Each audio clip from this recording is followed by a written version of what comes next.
Amici della pizza fatta in casa, bentornati nel mio canale per questo nuovo video che dedichiamo alla preparazione delle 4 pizze tradizionali napoletane, ovvero sia la margherita, la marinara, la cosacca e infine la mastunicola.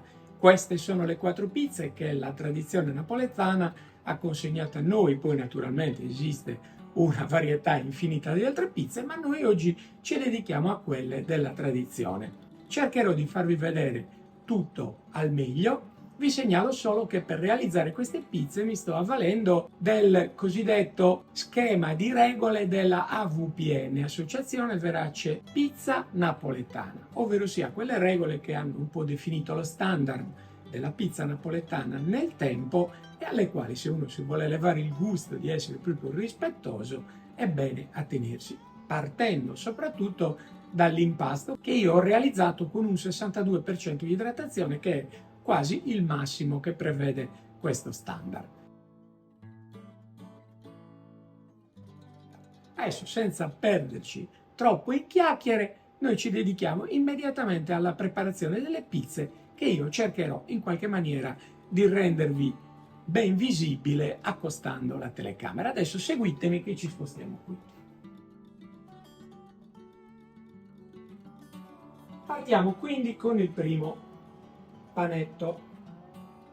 L'impasto, per rispettare lo standard, è stato preparato con uno schema di 24 ore di lievitazione, ovvero sia io ho fatto tutto a temperatura ambiente, anche perché in questo periodo ancora si può fare, e quindi ne ho approfittato proprio per rispettare lo standard.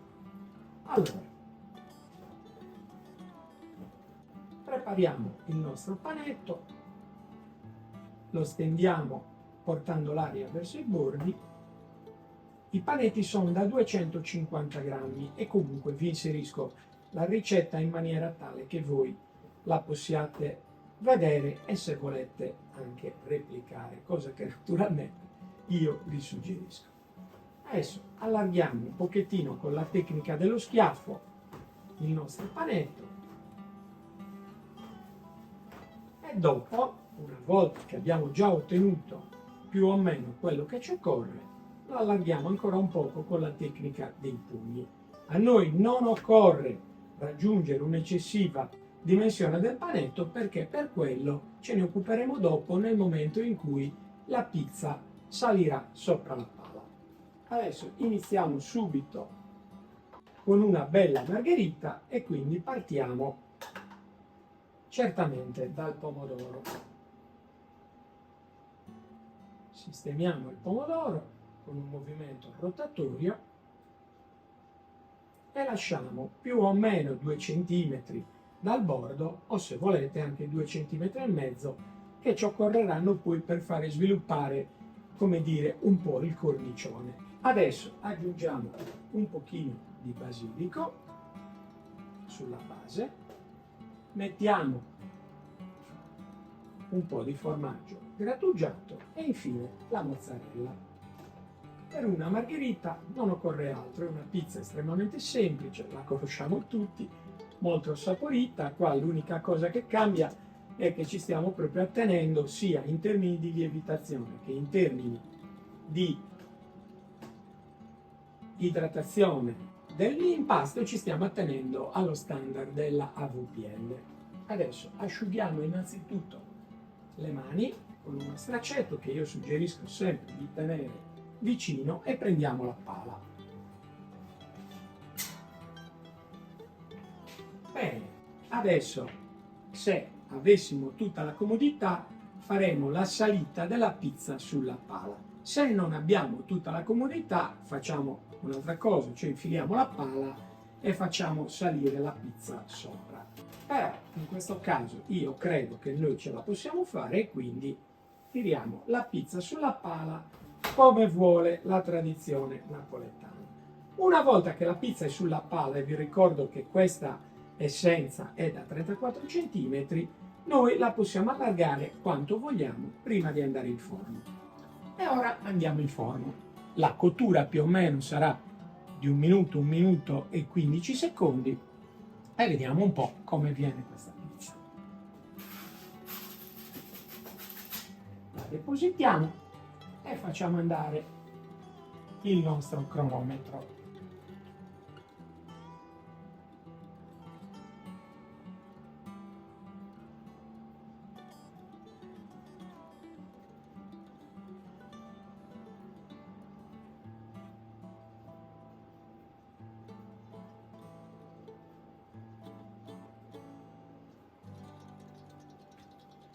Io normalmente a circa 35 secondi faccio la girata della pizza di modo da favorire la migliore cottura.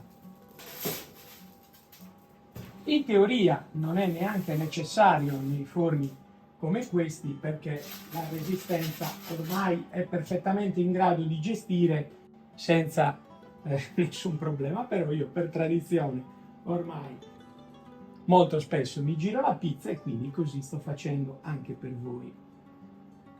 Ecco, noi direi che siamo praticamente pronti, la pizza la possiamo togliere, come vedete non ha praticamente neanche un minuto di cottura e io cerco di avvicinarmi per mostrarvela. Spero che si veda, insomma direi che la pizza è più che dignitosa. A questo punto la appoggiamo tranquillamente sul piatto, spostiamo un attimo la pala e ve la porto un po' più da vicino per poterla vedere. Come vedete, splendidamente maculata. Vedete? La pizza è pronta, la cottura sotto è più che soddisfacente. Questa si va a completare semplicemente con un girolino di olio e poi aggiungendo giusto qualche fogliolina di basilico sopra e ora direi che ci siamo.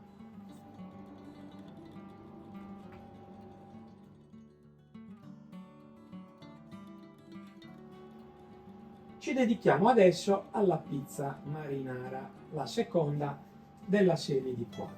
Togliamo il panetto, lo adagiamo nella farina, appoggiamo nuovamente il contenitore e iniziamo l'allargamento all'interno del contenitore della farina. Una volta che abbiamo già allargato un pochettino e quindi onestamente abbiamo anche contribuito a portare un po' d'aria verso i bordi, riprendiamo da qui, sempre stando attenti, come potete vedere, a non toccare tutto il bordo. Io metto anche abbastanza poco lievito, resto nella riga della tradizione, ovvero sia nello standard, ma ne metto comunque davvero abbastanza poco perché non sono un amante delle lievitazioni spinte e soprattutto non sopporto le bolle che si creano in cottura e va bene quando si creano per i fatti loro, ma io almeno per quanto riguarda la mia volontà cerco di evitarle. Allora ho usato un po' di tecnica dello schiaffo, ho arrotondato un poco con la tecnica dei pugni, direi che sostanzialmente siamo pronti per fare la nostra marinara che come la margherita parte con il pomodoro. Quindi mettiamo un po' di pomodoro cercando di non essere taccagni nel mettere il pomodoro perché la marinara è una pizza da un certo punto di vista povera di altri ingredienti, quindi almeno il sapore del pomodoro si deve sentire. Ne approfitto piuttosto per segnalarvi che io nel pomodoro normalmente metto del sale di modo che abbia un minimo di sapore. Aggiungiamo un giro d'olio, mettiamo un bel po' di origano, perché poi alla fine questa è la pizza marinara, aggiungiamo l'aglio, questo va un po' secondo il vostro gusto, se vi piace più aglio ne mettiamo di più, altrimenti se ne mette di meno. E portiamo la pizza nuovamente sulla pala. Stavolta avete visto ho usato l'altra tecnica, cioè quella di far scivolare la pala sotto la pizza. E ora andiamo tranquillamente in cottura. Facciamo andare il contatore perché io, come vi ho detto, farò una girata a 35 secondi. Naturalmente la girata a 35 secondi vale per chi fa cotture di circa 1 minuto, altrimenti si può tranquillamente spostare un po' più avanti. In ogni caso il forno dopo la prima o la seconda cottura guadagna in generale una temperatura più alta, quindi è anche più facile da gestire volendo anche senza girata. Ad ogni buon conto, come vedete, 30 secondi io infilo e ruoto la pizza esattamente di 180 gradi e poi la rimetto all'interno e faccio completare.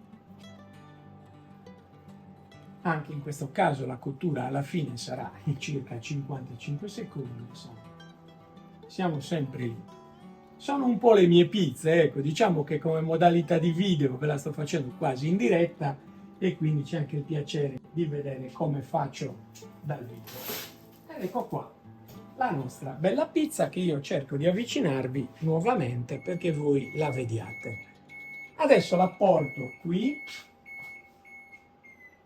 la dispongo sul piatto, anche in questo caso va benissimo un bel girolino d'acqua, di olio, e la avvicino nuovamente a voi. Eccoci qua. La riporto nuovamente qui, la pizza è pronta e ora la dispongo nelle grattelle.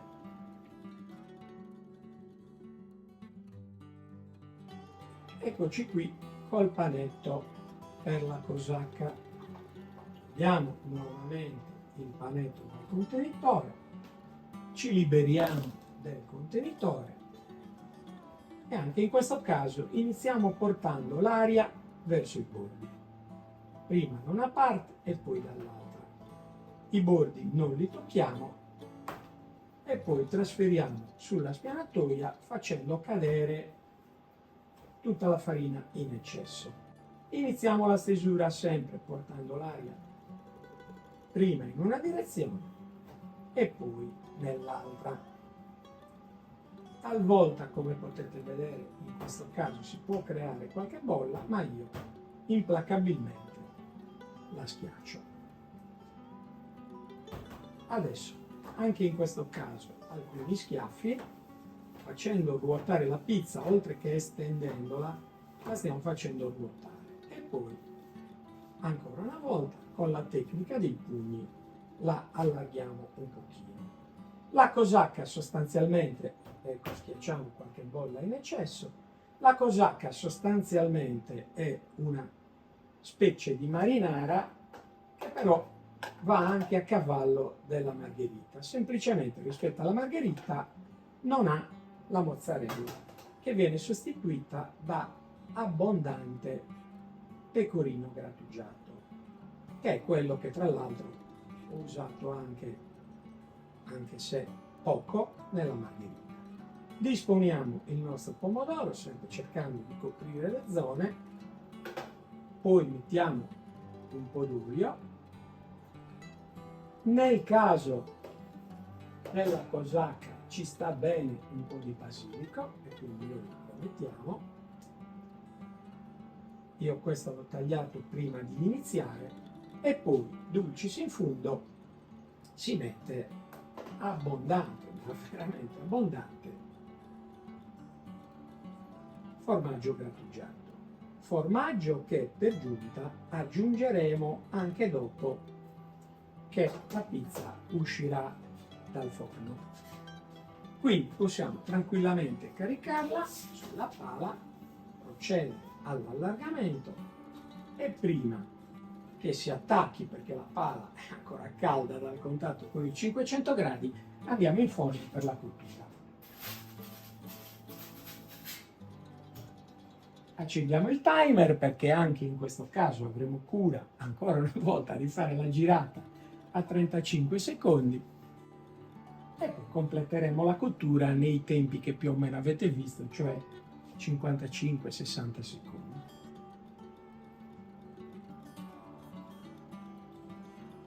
La pizza ha già iniziato a cuocere, si inizia a intravedere la maculatura, che per me è un'indicazione importante del livello di cottura. Quindi prendiamo la pizza, la ruotiamo e facciamo completare i restanti 25 secondi circa. Ne possono essere necessari anche meno per il semplice motivo che, come vi dicevo, il forno sta diventando enormemente più caldo, tanto che in alcuni casi le pizze le cuocio in circa 50 secondi, non di più. E questo è il caso. Eccola qua. Adesso ve la avvicino affinché voi la possiate vedere. Ecco, la metto sul piatto e una volta che è sul piatto, tutto spengo il timer, così la smette di far chiasso, aggiungo un ulteriore filo d'olio e a questo punto integro con altro formaggio grattugiato, perché questa pizza deve essere fatta proprio così, senza risparmio. E quindi ora ve la porto nuovamente vicina sul piatto perché voi la possiate vedere più da vicino. Eccoci qua. Adesso anche questa pizza va a finire nella gratella e ci dedicheremo all'ultima, che è la masturicola.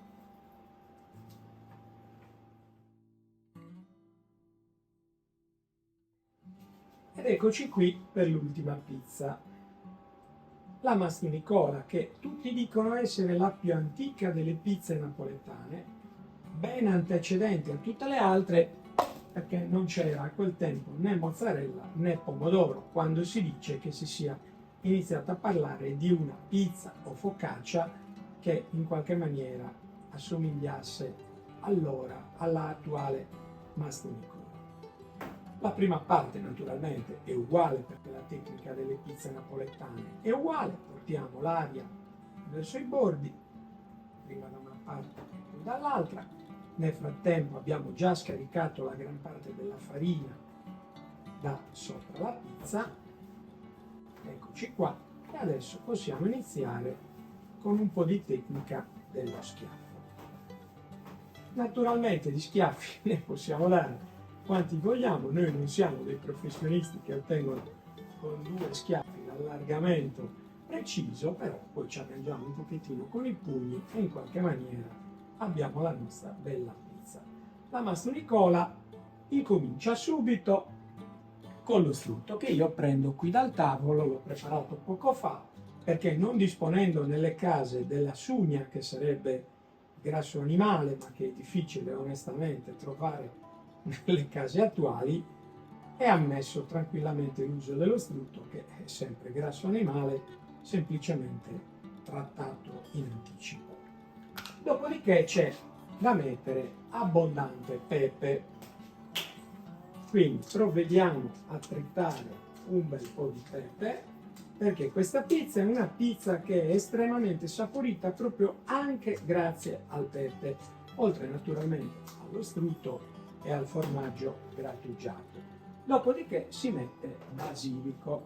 Se disponete di foglioline piccole, usate tranquillamente le foglioline piccole, che sono anche molto coreografiche. Se non ne disponete, fate come me: prima di iniziare a fare la pizza tagliatele con le forbici, le tagliate in striscioline facilissimamente utilizzabili e disponibili un po' a piacimento. E ora si mette un po' di formaggio grattugiato, sempre il pecorino, ma se non disponete del pecorino potete mettere tranquillamente anche del parmigiano grattugiato e nessuno si offenderà. La pizza mastunicola, essendo scoperta, si presta a un grande rischio una volta che è in forno, ovvero sia alla possibilità che si gonfi al centro o comunque che crei effetti spiacevoli, ma ci si può sempre arrangiare. Adesso innanzitutto diamogli la forma più circolare possibile e andiamo in forno per la cottura. Mettiamo il cronometro e anche in questo caso io conto di completare tutta la cottura in 50-55 secondi. Siamo già quasi a 15 e qua si iniziano a intravedere tutte le bollicine che poi diventano maculatura, quindi direi che siamo ampiamente nei tempi al centro si è leggermente gonfiata, io spero che voi lo possiate intravedere. Comunque è il momento della girata. Quindi prendiamo la nostra pizza, facciamo la girata, qui c'è una bollicina nera e la togliamo. E riandiamo nuovamente in forno per la restante parte, che è davvero pochi secondi a questo punto, perché la pizza è leggera, non ha sostanzialmente ingredienti da cuocere, quindi a 55 secondi massimo è fuori. Anzi, io direi che la togliamo adesso. Ve la mostro, guardate qui che meraviglia di pizza. Un vero leopardo. Aspettate che l'appoggio sul piatto. Una volta che è poggiata sul piatto mi libero della pala e ve la avvicino per farvela vedere un po' meglio. Vediamo, cerco di tenerla per evitare che succeda il patatrack. Ed ecco qua che abbiamo visto le nostre 4 pizze napoletane. Io mi scrollo un po' di farina dal polso. Bene cari amici, a questo punto avete visto sostanzialmente tutto il video, è stato un po' lungo, io ho cercato di farlo dettagliato, sto cercando anche di cambiare un po' modalità con cui vi mostro le cose, cercando di renderla più dal vivo possibile. Spero che questo video vi sia piaciuto, nel caso fosse così lasciate pure un like per dare un vostro segno e se non siete iscritti al mio canale approfittatene ora per iscrivervi e io vi do appuntamento al prossimo video, sempre qui alla prossima occasione. Ciao a tutti!